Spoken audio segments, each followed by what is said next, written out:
Hi guys, I'm Forrester here with another mini rant. Now as you can see in the title, this video is about safety. And how many times a day do you hear somebody say some version of stay safe? People will say it in place of goodbye, and it's put at the end of many emails. Now don't get me wrong, I'm all for safety and I don't wish anybody harm. But stay safe has become the mantra of the day, and as such it's almost meaningless. It's almost like telling someone who has had a loss, you're in our thoughts and prayers. That only means something if you think and pray about them. About now, you're probably thinking, how could anybody be against safety? Well, maybe I'm just a contrarian, but list for me in the comments below who you think was successful in life by playing it safe. Neil Armstrong certainly didn't become the first man to walk on the moon by playing it safe.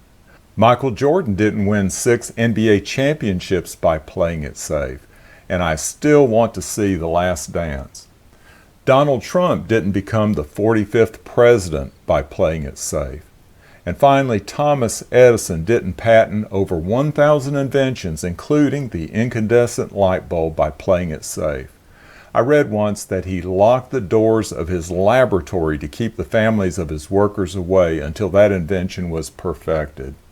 Now, not many of us are going to become as successful as Michael Jordan or Neil Armstrong, but my main point is that life is full of risk. There's risk in getting out of bed in the morning. There's risk in driving to the post office for my mail.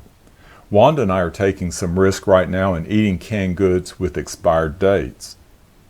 The key is in optimizing the amount of reward for the least amount of risk. I drew this chart to demonstrate my point. There's 2 axes. This has the reward and this has the risk measured from low to high, low to high.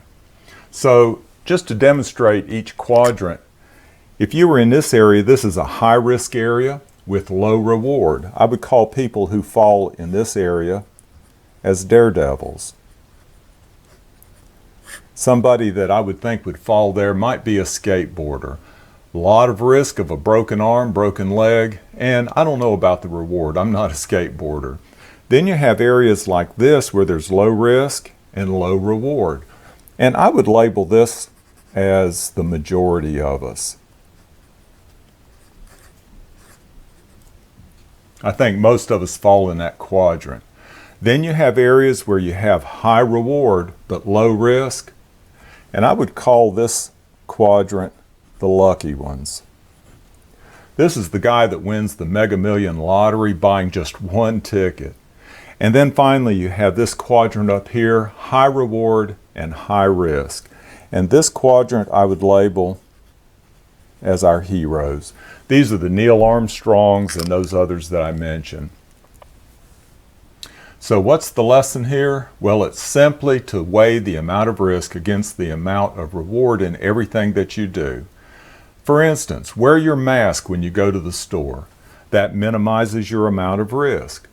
And it's also just being respectful of others. Sterilize your hands after pumping gas.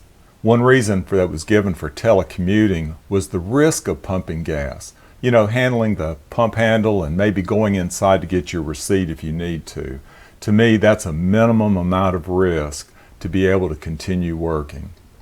But we need to get to work. Life isn't about sitting at your dining room table answering emails. Somebody has to make something, do something. You know, countries are going to have to make some hard decisions because of this situation. I hope decisions to bring back manufacturing to the U.S. will be among them. For example, did you know that China manufactures the vast majority of the antibiotics that we need? That's a high risk, low reward situation in my opinion.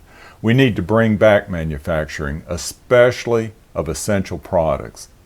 Well, that's my mini rant for the day. Hit like below if you agree and dislike if you don't. Comments are always welcome. Y'all stay safe.